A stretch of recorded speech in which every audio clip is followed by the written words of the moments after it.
சரண் Krishna YouTube சேனலுக்கு உங்களை அன்புடன் வரவேற்கின்றேன். குலதெய்வத்தின் அருள் இருந்தால் மட்டுமே இந்த வீடியோவை உங்களால் பார்க்க முடியும். நம்ம சேனலில் உள்ள வீடியோவை ஃபஸ்ட் டைம் நீங்கள் பார்க்குறீங்க அப்படின்னா மறக்காமல் நம்ம சேனலை சப்ஸ்கிரைப் பண்ணி வச்சுக்கோங்க. நம்ம சேனலில் தொடர்ந்து குலதெய்வ பதிவுகள், ஆன்மீக தகவல்கள் வந்து கொண்டே இருக்கும். வாங்க வீடியோக்குள்ளே போகலாம். குலதெய்வ வழிபாடை யார் முறையாக மேற்கொள்கிறாங்களோ கண்டிப்பாக அவங்களோட வாழ்க்கை எப்போதுமே முன்னேற்ற பாதையில் மட்டும்தான் செல்லும். இவ்வளவு சக்தி வாய்ந்த இந்த குலதெய்வ வழிபாட்டை வீட்டில் எப்படி செய்யணும், மேலும் குலதெய்வ கோவிலில் எப்படி செய்யணும், இதெல்லாம் நீங்கள் முறையாக செய்யும்போது குலதெய்வத்தின் அனுகிரகம் உங்களுக்கு கிடைக்கும். அதனால தான் இந்த வீடியோவோட டாப்பிக்கே நம்ம வச்சுருக்கோம். குலதெய்வத்தின் அருள் இருந்தால் தான் இந்த வீடியோவே உங்களால் பார்க்க முடியும். இது கண்டிப்பாக உண்மைதான். குலதெய்வம் நீங்கள் இதெல்லாம் செய்யணும், உங்களுக்கு நல்ல காலம் வரணும், உங்களுக்கு நல்ல நேரம் வந்தால் மட்டுமே தான் இந்த பதிவு உங்கள் கண்ணில் படும். நீங்கள் இதில் உள்ள விஷயங்களையும் உங்களால் பின்பற்றவும் முடியும். முதல் விஷயம், நீங்கள் குலதெய்வ கோவிலுக்கு நீங்கள் போகிறீங்க அப்படின்னா முதல்ல குலதெய்வத்தின் கோபுர தரிசனம் செய்யணும். இரண்டாவது, குலதெய்வ மண்ணை தொட்டு வணங்க வேண்டும். மூன்றாவது, குலதெய்வத்திற்கு படையல் இட்டு வணங்க வேண்டும். எப்போதுமே மற்ற கோவிலுக்கும் குலதெய்வ கோவிலுக்கும் உள்ள மிக பெரிய வித்தியாசம் இதுதான். மற்ற கோவில்களில் நம்ம பக்தனாக மட்டும்தான் நம்ம போகணும். குலதெய்வ கோவிலுக்கு போகும்போது குலதெய்வத்தின் பசியை ஆற்றும் குழந்தையாகவும் நம்ம பரம்பரை வரிசையிலும் நம்ம போய் நிற்கிறோம். மற்ற உறவுகள் நம்மை ஏமாற்றினாலும் குலதெய்வம் எப்போதுமே நம்மை ஏமாற்றவே ஏமாற்றாது. நமக்காக எப்போதுமே நமக்கு நல்லது செய்கிறதுக்காகவே காத்துட்டு இருக்கிற ஒரே தெய்வம் நம்ம குலதெய்வம். அப்படி இருக்கிற குலதெய்வத்தை படையல் போடணும், விளக்கு ஏற்றணும், மாவிளக்கு வைக்கணும். உங்கள் முன்னோர்கள் என்னென்ன வழிபாடு செய்தாங்களோ அத்தனை வழிபாடையும் நீங்களும் செய்ய வேண்டும். குலதெய்வ கோவிலில் அந்த கோவில்கள் சேதமடைந்திருந்தாலோ இல்லை குப்பைகளாக இருந்தாலோ நீங்கள் உங்கள் வீட்டில் உங்கள் அம்மா அப்பா இருக்கிற இடத்த நீங்கள் எவ்வளோ சுத்தமாக வச்சுக்குவீங்களோ அந்த அளவுக்கு உங்கள் குலதெய்வ கோவிலில் உள்ள வேலைகளை நீங்களே இழுத்து போட்டு செய்யுங்க. உங்களால் தனியாலாம் ஒரு கோவிலே பராமரிப்பு இல்லாமல் இருக்குது, இல்லை ஏதோ ஒரு சிலைகள் சேதமடைஞ்சிருக்கு, என்னால் தனியாக செய்ய முடியாதுங்கிறப்ப உங்கள் பங்காளிகளாக சேர்ந்து செய்யுங்கள். கண்டிப்பாக இதெல்லாம் நீங்கள் செய்யும்போது குலதெய்வத்தின் பரிபூர்ண அருள் உங்களுக்கு கண்டிப்பாக கிடைக்கும். உங்கள் தலைமுறை நீங்கள் மட்டும் இல்லை, உங்களுக்கு அடுத்து வர தலைமுறையும் சிறப்பாக இருப்பார்கள்.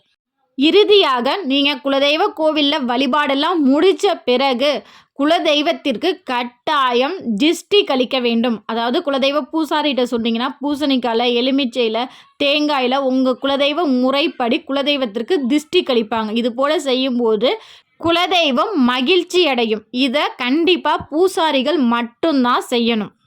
வழிபாடை எல்லாம் முடித்த பிறகு கண்டிப்பாக உங்கள் குலதெய்வத்திடம் ஒரு 5 நிமிடம் நின்று, என்னோட கவலையெல்லாம் உங்ககிட்ட நான் ஒப்படைச்சிட்டேன், நீ தான் எனக்கு எல்லாமா இருந்து பக்கபலமாக இருந்து என்னை நல்வழிப்படுத்தணும், என்னோட வாழ்க்கையில் என்னென்ன பிரச்சனைகள் வருதோ என்னென்ன தடைகள் வருதோ எல்லாத்தையும் நீ தான் பார்த்துக்கணும் அப்படின்னு மனதார வாய் விட்டே நீங்கள் வேண்டுங்க உங்கள் குலதெய்வத்திடம்.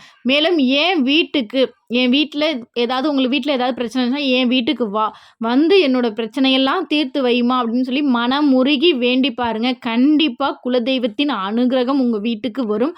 குலதெய்வமும் உங்கள் வீட்டில் வந்து வாசம் செய்வாங்க. அதே போல் குலதெய்வத்தை வீட்டிலும் இந்த முறையில் தான் நீங்கள் வணங்கணும். முதல்ல உங்கள் பூஜை அறையில் முதன்மை குலதெய்வ படமாக இருக்க வேண்டியது உங்களோட குலதெய்வ படம் தான். ஒரு சிலருக்கு இந்த சந்தேகமும் இருக்குது, நாங்கள் எங்கள் அப்பா வீட்டு குலதெய்வ ஃபோட்டோவும் எங்கள் பூஜை அறையில் வைக்கலாமா? தாராளமாக வைக்கலாம். ஒரு பூஜை அறையில் ஒரு பெண்களோட அப்பா வீட்டு குலதெய்வமும் வைக்கலாம், தன்னோட கணவரின் குலதெய்வத்தையும் வைத்து தாராளமாக வணங்கலாம். ஆனால் உக்கிர தெய்வமாக இருந்தால் பெண்கள், அதாவது கணவரின் குலதெய்வம் உங்களுக்கு உக்கிர தெய்வம் இருந்தால் நீங்கள் தாராளமாக அந்த தெய்வத்தை நீங்கள் வீட்டில் வச்சு வணங்கலாம். உங்கள் அப்பாவின் வீட்டு தெய்வம் உக்கிர தெய்வமாக இருந்தால் நீங்கள் வீட்டில் வைத்து வணங்கக்கூடாது. திருமணமான பெண்கள் தங்களின் கணவரின் குலதெய்வத்தையே முதன்மை தெய்வமாக நினைத்து வணங்க வேண்டும். அதே போல் ஒவ்வொரு மாதமும் அமாவாசை நாட்களில் முன்னோர்கள் வழிபாடும், பௌர்ணமி நாட்களில் குலதெய்வ வழிபாடும் தொடர்ந்து நம்ம வீட்டில் செய்யும்போது உங்கள் வாழ்க்கை தரம் அப்படிங்கிறது கட்டாயம் உயரும். உங்களுக்கு முன்னோர்களின் ஆசீர்வாதமும் குலதெய்வத்தின் ஆசீர்வாதமும் கட்டாயம் கிடைக்கும். அதே போல் உங்கள் பூஜை அறையில் ஒரு நிறை சொம்பு நீர் வைத்து அதன் மேலே மஞ்சள் குங்குமம் பொட்டு வைத்து பூக்களால் அலங்காரம் பண்ணி அந்த நிறை சொம்பு நீரையும் உங்கள் குலதெய்வமாக வணங்கலாம். மேலும் குலதெய்வத்திற்காக நீங்கள் எவ்வளவு பெரிய பணக்காரவங்களாக இருந்தாலும் சரி, உங்கள் வீட்டில் குலதெய்வத்திற்காக கட்டாயம் ஒரு தனி மண் அகல் தீபம் ஏற்ற வேண்டும். அந்த மண் அகல் தீபத்திற்கு திரி இரட்டை திரி தான் போடணும், பஞ்சு திரி தான் போடணும், நெய் ஊற்றலாம், நல்லெண்ணெய் ஊற்றலாம். இதை விட சிறந்தது குலதெய்வத்திற்காகவே உரிய எண்ணெய், இலுப்ப எண்ணெயில் ஊற்றுவது குலதெய்வத்தின் அருள் கடாட்சத்தையும் உங்கள் வீட்டில் குலதெய்வம் நிறைந்து இருக்கிறத கண் கூட உங்களால் பார்க்க முடியும். நீங்கள் குலதெய்வத்தை கையெடுக்கலான்னு இருக்கேன், நாங்கள் எடுக்கலாமா, எங்கள் வீட்டில் முன்னோர்கள்லாம் அவங்க எடுத்ததே இல்லை, நான் எடுக்கலாமா, எடுத்தால் நல்லா இருக்குமா அப்படிங்கிற ஒரு தயக்கம் இன்னுமே நிறைய பேருக்கு இருக்குது. தாராளமாக குலதெய்வத்தை கையெடுக்கலாம். குலதெய்வத்தை வணங்குற வீடு கண்டிப்பாக நல்லா இருக்கும். குலதெய்வத்தை மாதம் பௌர்ணமியில் எப்படி வழிபாடு செய்யணும் அப்படிங்கிற வீடியோ நம்ம சேனல்லே தொடர்ந்து போட்டுட்ருக்கோம். நம்ம சேனலை மறக்காமல் சப்ஸ்கிரைப் பண்ணி வச்சுக்கோங்க. நம்ம சேனலில் தொடர்ந்து மாதம் பௌர்ணமியில் குலதெய்வத்தை எப்படியெல்லாம் வழிபாடு செய்யணும், அந்த நாட்களுக்கு என்னென்ன பிரசாதங்கள் வைக்கணும்லாம் போடுறோம். கண்டிப்பாக அதை பார்த்து நீங்கள் செய்யுங்க. இல்லை உங்கள் வீட்டிலையே பௌர்ணமி வழிபாடு செய்கிறாங்க, உங்கள் முன்னோர்கள் செஞ்சுட்டு வராங்க அப்படின்னா அதே முறைப்படி தாராளமாக உங்கள் வீட்டில் குலதெய்வத்தை வணங்குங்க, குலதெய்வத்தை கையெடுங்க. கண்டிப்பாக குலதெய்வம் உங்களுக்கு நல்லது மட்டும்தான் செய்யும். உங்களுக்கு உக்கிர தெய்வமே குலதெய்வமாக இருந்தாலும் மற்றவர்களுக்கு தான் அது உக்கிர தெய்வம், உங்களுக்கு அது தாய் தெய்வம். கண்டிப்பாக உங்களுக்கு நல்லது மட்டுமே தான் செய்யும். உங்களுக்கு ஏதாவது ஒரு பிரச்சனைனா முதல்ல ஓடி வர உயிர் தெய்வம் உங்கள் குலதெய்வம் தான். அதனால கட்டாயம் குலதெய்வத்தை வணங்குங்கள். கண்டிப்பாக உங்கள் வீட்டில் எவ்வளவு பெரிய பிரச்சனை இருந்தாலும் சரி, நான் சொன்ன மாதிரி உங்கள் பூஜை அறையிலையாக இருக்கட்டும், உங்கள் குலதெய்வ கோவிலையாக இருக்கட்டும், இந்த முறையில் குலதெய்வத்தை வணங்கி பாருங்கள். குலதெய்வம் மனம் மகிழும். உங்களுக்கு குலதெய்வத்தின் அருட்பார்வை கிடைத்தால் உங்கள் வாழ்க்கையில் உள்ள அனைத்து பிரச்சனைகளும் விலகும். இது 100% பலன் கொடுக்கக்கூடியது. நானும் செய்து கொண்டிருக்கிறது. நம்ம சேனலை பார்த்து நிறைய பேர் செய்கிறாங்க.